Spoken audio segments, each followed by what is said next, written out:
Tadi rekan kami Levi Wardana sudah melaporkan bahwa ada temuan 8 jenazah yang ditemukan di kawasan Cijedil dan juga ini artinya sudah bertambah 8 korban berhasil dievakuasi dan dibawa ke RSUD Cianjur ataupun ke RSUD Sayang untuk dapat dilakukan proses evakuasi. Dan kami juga selain di Cijedil akan mencoba mengupdate informasi terkait dengan proses pencarian yang sudah dilakukan oleh tim SAR gabungan kali ini di kawasan Ciradas, Cianjur, Jawa Barat. Dan untuk informasi selengkapnya, kami terhubung dengan rekan Sisilia Sinabarida yang berada di lokasi Cicadas. Sisilia, bagaimana update terkini pencarian korban hilang di lokasi Anda melaporkan dan juga berada saat ini? Ya, Febrian, saat ini memang tim SAR gabungan di sini, baik itu dari Basarnas maupun tim lainnya masih istirahat terlebih dahulu. Tadi istirahat pada jam 11 siang dan nanti akan dilanjutkan sampai dengan pukul 14, artinya jam 2 siang nanti akan mulai dilakukan proses pencarian.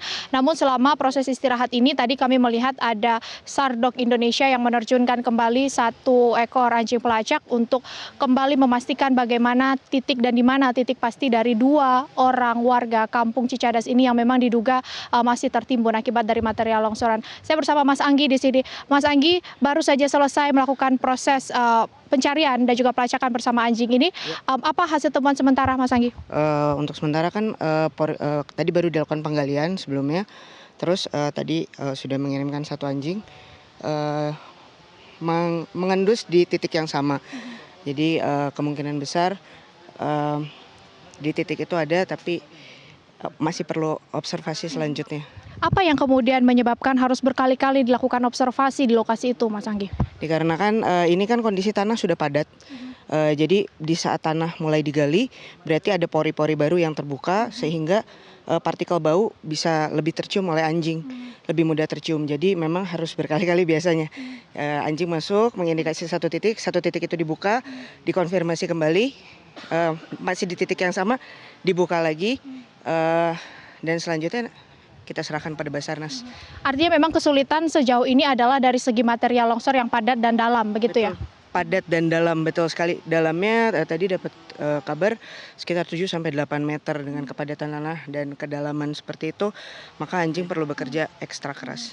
Mas Anggi, sejak kemarin saya melihat memang SAR-Dog Indonesia bahkan sejak hari pertama itu sudah menurunkan anjing pelacak. Kami mendapatkan informasi ada 6 anjing pelacak yang diturunkan di tempat ini. Memastikan bahwa nanti anjing pelacak ini dapat terus bekerja dengan maksimal untuk mencari membantu pencarian korban. Bagaimana, Mas Anggi? Tentunya kan kami bekerja sebagai tim. Jadi 1 tim terdiri dari 2 anjing, 2 supervisor dan 1 manajer. Jadi dilakukan rolling juga. Sehingga anjing yang bekerja tidak terlalu kelelahan, dan kebetulan memang SAR-Dog Indonesia sudah ada di beberapa daerah dan semua mengirimkan bantuannya kemari.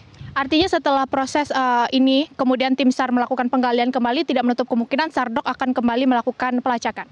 Betul. Sebagaimana diinstruksikan oleh Basarnas, maka kami akan melakukan pelacakan kembali. Terima kasih banyak. Selamat beristirahat dulu. Nanti akan kembali bekerja ya. Dan memang akan ada teman saya 1 lagi yang diturunkan, anjing yang lebih senior dari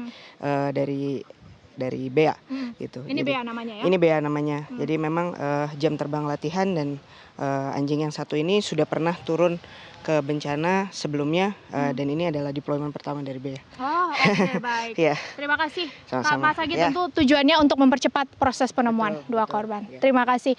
Dan anjing pelacak ini adalah salah satu yang digunakan untuk terus mempercepat proses pencarian 2 orang korban, karena proses pencarian di titik ini baru dilakukan kemarin di hari keempat, sementara sekarang kita sudah masuk hari kelima. Yang membuat proses pencarian ini baru dilakukan kemarin adalah akses lokasi, karena menuju ke titik ini memang cukup sulit. Kami dari Media Group Network juga harus mendropkan atau memarkirkan mobil kami jaraknya sekitar 1 km dari sini, kemudian melanjutkan perjalanan dan berjalan kaki dari titik posko ke sini sekitar 300 meter. Saya akan memperlihatkan kembali kepada Anda, Febrian dan juga pemirsa, bagaimana gambaran longsoran yang terjadi di Kampung Cicadas, Desa Cijedil, Cigeneng, Cianjur, Jawa Barat ini.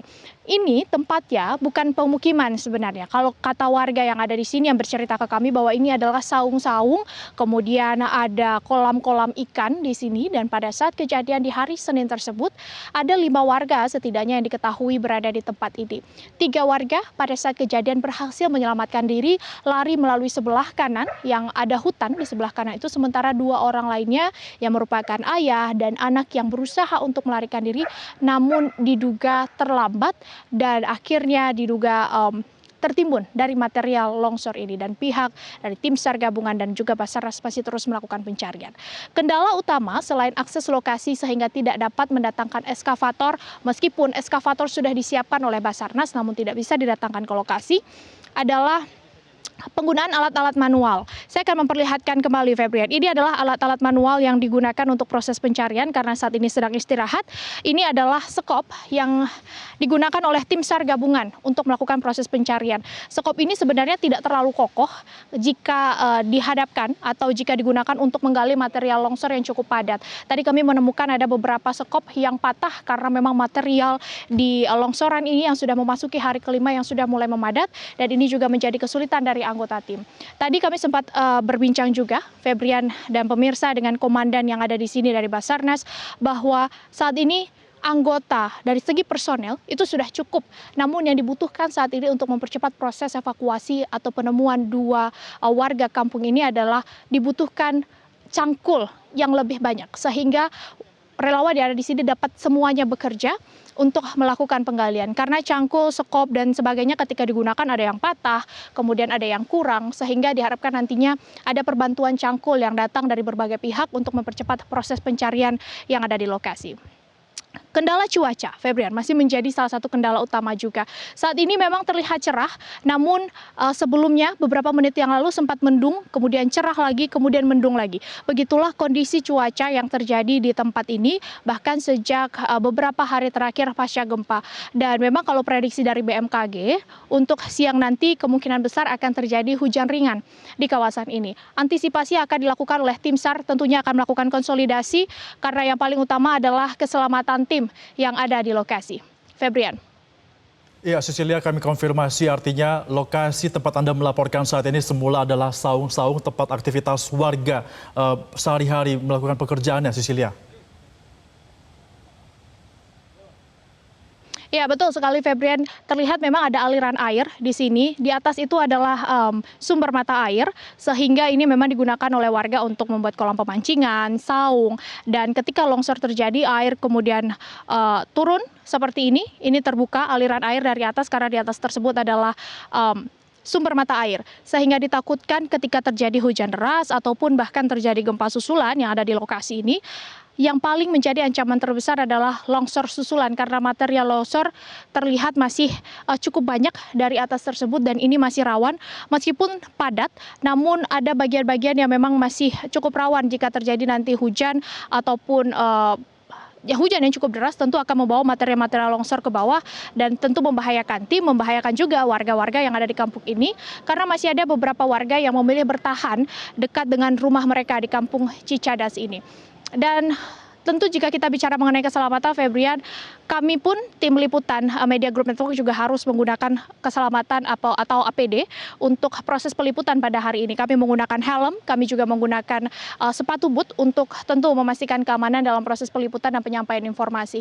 Namun melalui saluran ini tentu kami menyampaikan apa yang tadi disampaikan oleh tim SAR di sini, bahwa tim SAR masih membutuhkan cangkul untuk mempercepat proses evakuasi dan juga proses pencarian korban, karena sampai siang ini hasilnya masih nihil, meskipun kemarin sudah ditemukan ada satu jaket yang memang sudah dikonfirmasi milik dari salah satu warga yang diduga tertimbun di sini, namun kedua survivor ini, kedua penyintas ini masih belum ditemukan hingga siang ini. Tentu nanti ketika proses pencarian kembali dilanjutkan pada jam 2 siang, hasil yang baik dapat segera ditemukan.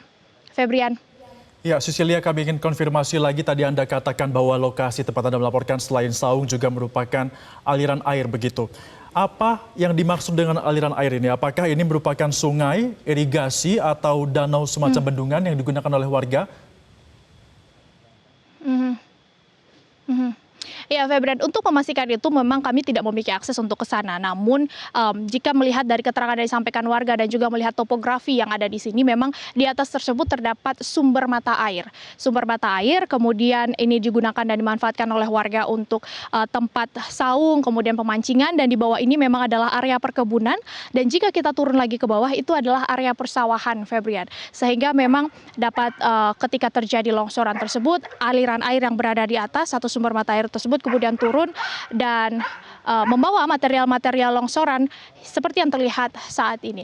Nah, mengingat ini merupakan area perkebunan warga, inilah yang kemudian menghambat datangnya eskavator seperti tadi yang saya jelaskan, bahwa sebenarnya tim Basarnas sudah menyediakan eskavator, sudah di-approve juga, sudah disetujui juga agar eskavator dibawa ke tempat ini.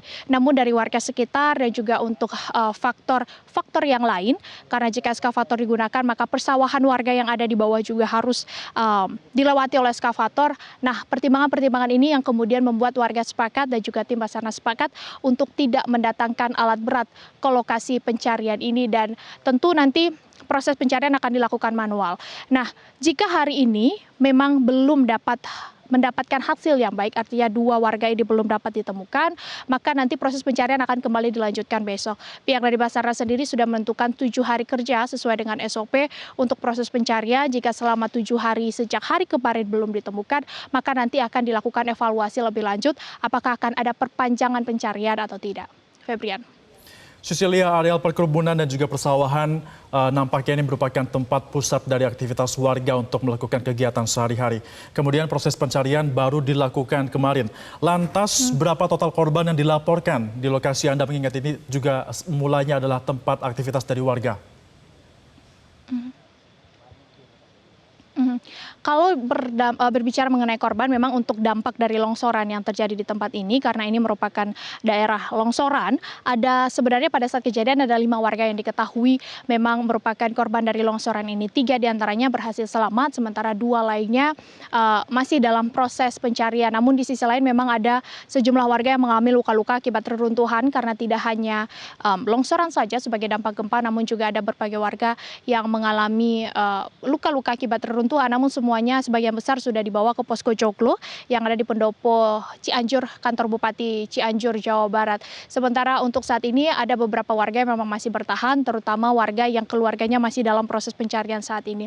Bahkan tadi ada anggota keluarganya juga, kami tadi bertemu dengan Kang Ahmad, beliau juga ikut melarikan diri pada saat kejadian dan mengaku bahwa ia belum puas hatinya jika belum bertemu dengan keluarganya, karena yang diduga tertimbun material di sini adalah pamannya, sehingga ia juga ikut bersama dengan tim SAR untuk terus melakukan pencarian. Nah, pencarian sebenarnya, Febrian, jika kita bicara mengenai longsor sebagai dampak dari gempa atau bencana susulan dari gempa yang terjadi pada Senin kemarin, pencarian oleh Basarnas di titik longsor tidak hanya di titik ini saja, namun juga difokuskan di 2 titik lainnya, sehingga total ada 3 titik fokus pencarian untuk pencarian akibat dari longsor ini. Yang pertama memang di Kampung Cicadas ini, kemudian yang kedua ada di Warung Sinta, dan juga di Kampung Cijedil RT 3. Sehingga 3 titik fokus ini menjadi 3 titik ini menjadi fokus dari Basarnas untuk mencari korban yang diduga tertimbun akibat dari material longsor. Febrian. Baik, Cecilia Sinabariba, terima kasih atas laporan Anda. Nanti kami akan update secara berkala informasi dari Anda terkait dengan proses pencarian korban.